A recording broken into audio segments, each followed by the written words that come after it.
ایسی چیزوں کی تجارت جن کی کمائی درست نہیں۔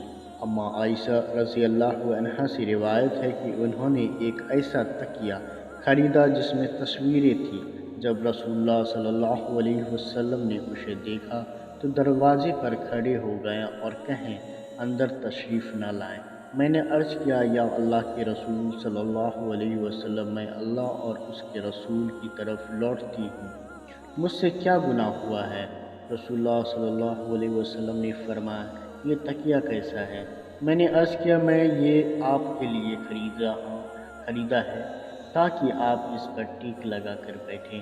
آپ نے فرمایا یہ تصویریں بنانے والے قیامت کے دن عذاب دیے جائیں گے اور ان سے کہا جائے گا جو صورتیں تم نے بنائی تھی ان کو زندہ کرو، اور آپ نے فرمایا جس گھر میں تصویریں ہو اس گھر میں فرشتے داخل نہیں ہوتے۔ فائدے: فوٹوگراف ہر قسم کی حرام ہے، چاہے وہ عکاسی ہو یا جسم والی یعنی کہ پینٹنگ ہو یا فوٹو دیوار پر بنائی جائے یا کپڑے پر نقش والا ہو۔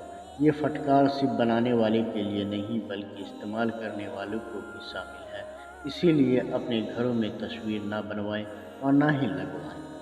شکریہ ناظرین، پھر ملتے ہیں ایک نئے ویڈیو کے ساتھ، اور چینل سبسکرائب کرنا نہ بھولیں۔ السلام علیکم۔